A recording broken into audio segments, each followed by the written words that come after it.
If you had the option, P. Diner, to interview Meghan Markle, what would be the 3 things that you would like to ask? I would ask her, girl, did you give birth to those children?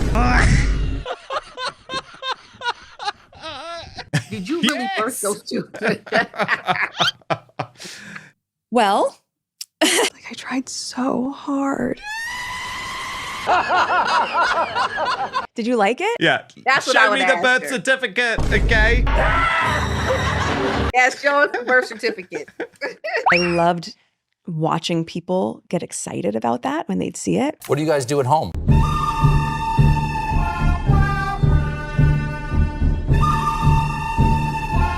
Who's filming this? I'm gonna come.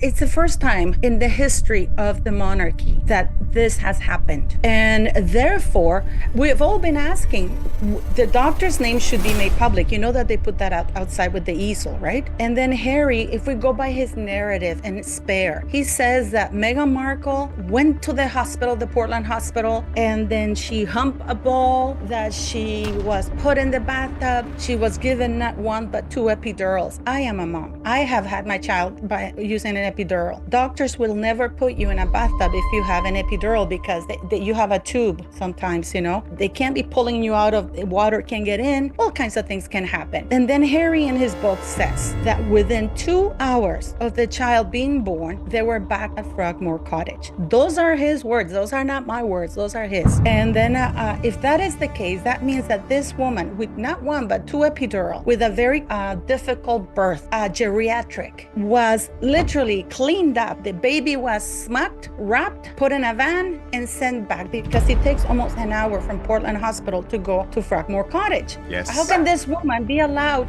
That is a medical liability. When Prince George was born, 3 doctors' names were displayed outside Buckingham Palace for everyone to see. The same happened with Charlotte and Louis. 2 doctors listed each time.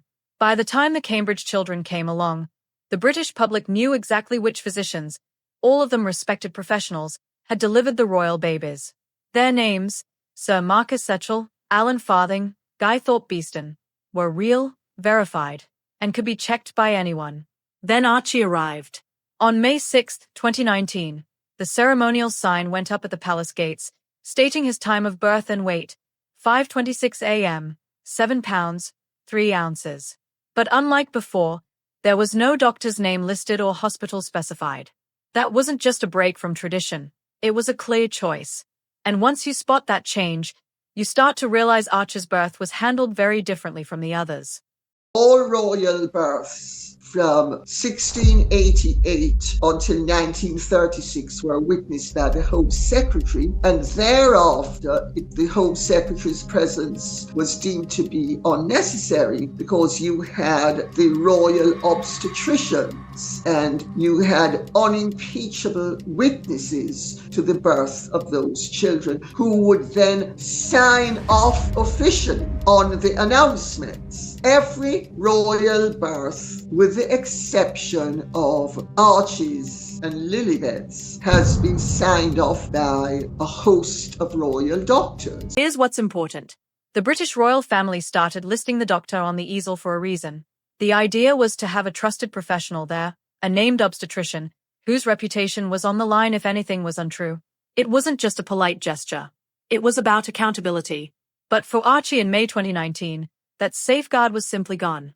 And another thing that I know that they do, if a royal lady who's about to give birth, there's 2 phone calls that the security team makes. 1 to the palace to inform Her Majesty that, she's gone into labor. And 2, that to the security, the head of security to secure the premises where they go. Harry claims that they didn't do any of that. That means that the Royal Police Protection Officers violated security protocol, which will be a first. So I had so many questions. I wrote to Parliament. I sent you the emails. for a Freedom of Information Act request. I just wanted them to verify to me that the baby was born in Portland in the names of the doctors, which should be of public information because those children are included in the line of succession. You read what they sent to me. They said that they're not in the business of delivering babies, which is a very weird answer to give because Parliament is in charge of verifying that all royal children meet the legal requirements to be in the line of succession, and documents are sent to them. When reporters asked Portland Hospital about Archie's birth, the hospital released only a short congratulations statement. They cited patient confidentiality and gave no details. Standard practice, of course, but it meant nobody from the hospital would say anything on record about what happened that morning. So, our only sources for what happened inside are Harry and Meghan. No doctor, no midwife, and not a single hospital staff member has ever come forward. There's a big difference between privacy and secrecy. Now, royal births are supposed to be, the details have to be made public because they have to reassure the United Kingdom that they meet the legal requirements to be in the line of succession, right? And we know that the only living witness to Archie's birth is Prince Harry. Who else? We don't know anybody else. Keep that in mind, because things got even quieter during the royals' next hospital birth 2 years later. The birth certificate for Lily looks nothing like the birth certificate for my son and others. It's definitely different. And even the copy that was released by TMZ said this is not like an official copy. So we have never seen the real birth certificate for Lily. We have not seen it. So I know from what I've seen, it's not legit. It's not, because I have one and it looks completely different. Fascinating. And no one's like, who's going to come out and say anything? Who? You know what I mean? So like she can get away with it. That's what I think has happened. Archie's official birth certificate was registered at the Westminster office on May 17, 2019, 11 days after he was born, perfectly within normal limits. The deputy registrar was Deviation. Everything appeared in order. Meghan was listed by her full legal name, Rachel Meghan, Her Royal Highness the Duchess of Sussex, occupation, Princess of the United Kingdom. And as we can see here, this is Santa Barbara County, and you see certificate of live birth. Santa Barbara Cottage, she was born, and this is completely where it says the Duke of Sussex. That's Harry's first name, and his last name is His Royal Highness, okay? Which we know is incorrect, right? This was issued on July 2nd, 2021. I want you to pay attention to this number right here. The 105-202, the 105-2021, 163-206. That number is incredibly important. But that didn't end the story. On June 5, 2019, less than a month later, the General Register Office updated the document. The names Rachel Meghan were removed, and it now simply recorded the mother as Her Royal Highness, the Duchess of Sussex. Now you're wondering, why does that number really matter, Paula? This is directly from the government's website, guys. And this is reviewing a birth certificate, birth area code, okay? And then it tells you what it is. It's the first 3 digits. You remember the 105 that you saw? Is the birth area code. It tells you in which state the child was born. We have seen that in Lilibet's birth certificate. It states that her number is 105. So surely that is California, right? It turns out that California is 104. It's right here. And Colorado is 105. The Sun first reported this on June 6, 2019, with the Times following a day later. The Sussex spokesperson wasn't giving comments. 18 months later, in January 2021, Omid Scobie tweeted a statement on the couple's behalf. It claimed the change was made by the palace and not at Meghan or Harry's request. The palace did what it usually does, said nothing. It was announced that Lilibet was born in Santa Barbara on June 4th, 2021. Suddenly, weird things started to happen because the obstetrician who helped deliver Lilibet shut her practice with little notice, telling patients she needs to focus on my own health and be with my family. Her name is Dr. Melissa Drake. And her husband happens to coincidentally own a fertility clinic. But she quit with given barely 10 days notice to patients, which is unheard of. Now, changing a birth record isn't unusual. The Births and Deaths Registration Act of 1953 allows for updates to correct spellings and formalize names or titles. Nothing illegal happened. But think about this. The first certificate included all 4 of Meghan's names. The update took them off. No matter who decided, Palace or Sussex staff, It made it clear they wanted the mother shown only as a royal. That's a choice about how the public sees the child's birth certificate, made twice in under 30 days. I think she is a person who's done huge damage to the royal family, has been deeply, deeply inaccurate on many issues, and is of absolutely no value either to the royal family or society. But she just sucks from it, she takes from it and exploits it and profits from it. This brings up a big question. If the people telling the story can't agree on a simple detail like the mother's name for a legal document, what about the rest of the story? That leads us to Harry's version, written down 4 years later. And I have spoken to doctors, nurses, many women who've given birth to children, and all of them say the same thing. Those photographs of Meghan and the way the baby bump performed are totally unexpected, and they're not aware of any baby, any pregnant woman who is genuinely pregnant having her bump perform the way Meghan's has performed. Harry's memoir, Spare, was published on January 10, 2023, by Random House Transworld in the UK and Random House in the US. The book broke records. It sold 1.43 million copies in 24 hours.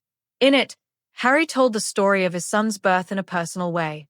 Now, let's compare that to what Meghan said in public around the same time.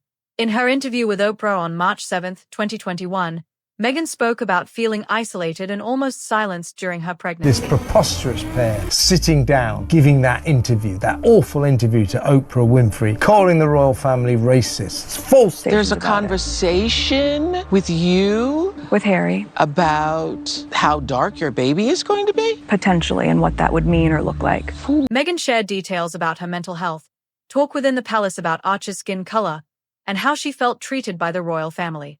17 million people in the US watched that special. Her account shaped public opinion for 2 years, long before Harry's book appeared. So, we get two narrators, one pregnancy, but very different accounts. I was doing an interview to offer them a platform to tell their story about why they left. And that was my number one intention, was just clarity on why did you leave? And so some of the things that were revealed in that interview came as a surprise to me. And those surprises are now referred to as bombshell. Now, let's add a third version, the palace's official statement. Buckingham Palace announced on May 6, 2019, in just 32 words that Her Royal Highness, the Duchess of Sussex, was safely delivered of a son at 5:26 a.m., weighing 7 pounds, 3 ounces, with the Duke of Sussex present. No hospital named, no doctor specified, no added details. So, 3 different people or groups gave us 3 different accounts of one birth, each at their own time and for their own reasons. She gave birth to them, and she has quite deliberately caused doubt, and she has created mischief, knowing that it would damage the royal family, which would show a level of spite and malice that is truly not only sick, but evil. Harry wrote his version to be sold as a book. Meghan's interview was a direct challenge to the institution. The palace's brief statement kept things vague on purpose. There's only one place all 3 agree: the date. Every other fact depends on who's telling the story and when. This isn't a claim of lying, just a sign no one was really sharing their story for the public. Tom Bower, an author with 40 years of experience, is excellent at spotting these patterns, and he did again in March 2026. Here's a detail most people miss. In 1982, when Prince William was born, Buckingham Palace announced the hospital in advance. Same thing for Harry in 1984 and for George, Charlotte, and Louis decades later. Everyone knew the hospital, confirmed by Kensington Palace, and the surgeon's name was always listed outside the palace gates. Even Princess Beatrice and Princess Eugenie had that info disclosed before their births, including at Portland Hospital, where Archie was also born. All other royal babies in the line of succession have had their births signed off. Princess Eugenie, Princess Beatrice, Sarah York, Diana Wales, Catherine Wales, you name it. Everybody knows where the babies came from, at what time, with proof. The only 2 children that there is no proof for is Prince Archie Bunker and Princess Lily. You better hope that she's really entitled to what they claim she's entitled to. Archie's birth broke those habits. and not by accident. In early 2019, the story from the Sussex office and palace was clear. Everyone thought Meghan would have a home birth at Frogmore Cottage. Many reporters expected a midwife-led delivery at their new home, not a hospital, and no media was gathered at any hospital. And then when the baby was born, when Archie was born, that was another, in my view, a disaster, because I knew we was not going to get a picture of it. Everybody was hoping we would get pictures of it. But then, on May 6, 2019, the official announcement revealed Archie had actually been born at Portland Hospital. The hospital was named for the very first time in the same release as the birth. No advance notice, no crowd of royal photographers outside, and no classic photo op on the hospital steps. Portland Hospital's own statement that morning mentioned only patient privacy. Here, the doctor talks about both the children, and listen to what she says. So you tell me to tell you something that maybe a dozen people actually know that's going to come out very soon. Okay. Meghan Markle, the reason why you watch her interviews and she just seems off, she's owned by a pharmaceutical company. The two children that she had, they're not hers. She didn't have them with Harry, and how her and Harry met is that she's a prostitute. 2 days later, on May 8th, Harry and Meghan presented Archie for his first photos.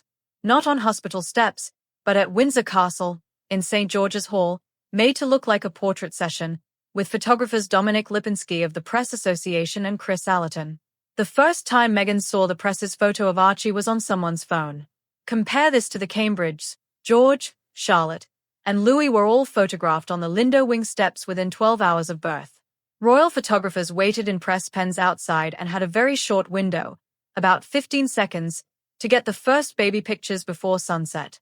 I mean, obviously, when William was born and Harry was born and George and Charlotte and Louis, we got great pictures outside the hospital. I remember, and William and Catherine especially, they made such an effort to show the whole world their new baby. Archie's debut photo wasn't really a news shot. It was a carefully managed studio photo in a stately home 2 days later. This is the Sussexes' approach in a nutshell: ask for privacy, then provide access on their own terms. When you pay attention, you notice this pattern a lot. Lilibet Diana Mountbatten Windsor was born on June 4, 2021, at Santa Barbara Cottage Hospital in California at 11:40 a.m., weighing 7 pounds, 11 ounces. She was the first royal in over 100 years born outside the UK. News of her birth was shared 2 days later through the couple's Archie organization. The announcement highlighted that Lilibet was named for her great-grandmother, Queen Elizabeth II, whose family nickname was Lilibet. Her middle name, Diana, was to honor the late Princess of Wales. Let's not forget that when Prince Philip died and the Queen placed that envelope, remember that? It said Lilibet. And she said that she didn't want anybody else using that particular endearing name, that died with Prince Philip. And what did Meghan Markle do? Just think of the deviousness, the evil of this woman. It was supposed to be a heartfelt gesture from Harry and Meghan towards the royal family. But just 3 days later, things took a turn. On June 9, 2021, BBC royal reporter Johnny Diamond said on air, quoting a palace source, that the Queen had not been consulted about the use of Lilibet. The story quickly appeared on the BBC's website. Within hours, a spokesperson for the Sussexes stated that Harry had spoken with his grandmother first, sharing their wish to use the name, and wouldn't have done so without her blessing. Because the Queen said nobody uses that name anymore around me, I do not want to hear it anymore, that died with my husband. What did Meghan and Harry do? They named their child Lilibet. And they lied to the Queen because they told the Queen the child would be named Lily. Hence the tweet from Prince William and from Kensington Palace saying, "We're delighted to announce the birth of Lily." Because that's the name that Palace, the Queen, and everybody around them were told. That invisible child was going to be. The Sussexes' lawyers sent a letter to the BBC stating the report was false and defamatory, but the BBC stood by its story. Even now, 3 years later, they have not changed their stance. In January 2024, biographer Robert Hardman published Charles III, New King, New Court. He shared a quote claimed to be from a palace insider about the Queen hearing the news. "The only thing I own is my name, and now they've taken that." Was the last violation to the Queen. The Queen felt violated. When somebody does something to you against your will, that is a form of violation in the worst possible way. Was that quote really the Queen's? It's from an anonymous source in a paid biography, so it's impossible to know for sure. What is clear is that two sides have stuck to their stories, no retractions from either. The BBC supports its version, and the Sussexes support theirs. Both cannot be true, but they cannot both be told by the same person, either. Sussexes only will talk to people who repeat their own narrative. Yes. And who they can control. So the idea that you could get the truth from the Sussexes is contradiction. Tom Bower's book, Betrayal, was published on March 26, 2026, by Bower Books under the William Collins imprint, and received major news coverage. It quickly made the Sunday Times bestseller list. I think that's the whole issue, that they were globally, and they are globally known, but because of the way they behaved in the last 4 or 5 years, and as the price of betrayal, they are now, their reputation and their status and their fortunes are crumbling. Bower's style after 4 decades writing biographies is direct. He reviews public statements, compares documents, and spots where the facts don't line up. He's done this with stories about the Beckhams, Tony Blair, and Prince Charles, often facing lawsuits but rarely losing. When Betrayal was released, the Sussexes office issued a brief 49-word statement. Mr. Bower's commentary has long crossed the line from criticism into fixation. This is someone who has publicly stated the monarchy in fact depends on actually obliterating the Sussexes from our state of life, language that speaks for itself. Look at what wasn't in that statement. Not one specific detail from Betrayal was denied. No dates were corrected, and no quotes were refuted. Here's my opinion. This is a repeated pattern. Every time a new report surfaces, like the story about Lilibet's name or the revised birth certificate for Archie, the Sussex response never addresses actual facts. Instead, they attack the author or the motives, calling Bower deranged but never giving factual corrections. That's not a defense, it's a distraction. A real defense would point out wrong dates, fake quotes, or misread documents. The Sussex team almost never does that. In cases when they did, such as their lawyer's letter to the BBC about Lilibet, or statements about bullying or car chases, the other side quickly came forward with evidence to challenge them. You can see the pattern, the same type of response from the Sussex team, and the public record shows that almost every challenge to their claims has resulted in contradictions. Remember, Harry and Meghan threatened to sue at the drop of a hat, and they have never tried to sue Tom Bower because they know what he writes is true. So, when the Sussex office calls Tom Bower deranged, it's usually a sign his reporting is close to the truth and can't be easily disputed on the record. 6 main points stand out. 1. Every Cambridge child had a named obstetrician announced by Buckingham Palace, but Archie and Lilibet did not. 2. Archie's birth certificate was changed within 30 days, but no one agrees on whose decision it was. 3. 3 of the 4 people who know what happened at Archie's birth, Harry, Meghan, and the institution, each give different versions, and the key witness, the doctor, is unnamed. 4. The hospital was not revealed in advance, unlike previous royals, and the first baby photo appeared 2 days after the birth, taken at a private residence. 5. The story of Lilibet's name has 2 contradictory accounts, BBC and the Sussexes, both can't be true. 6.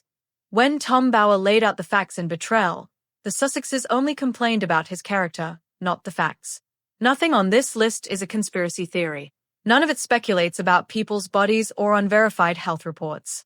Every one of these inconsistencies is documented in court records, the General Register Office, news archives, Buckingham Palace announcements, and official statements by Harry and Meghan themselves. You don't need hidden information. It's all public.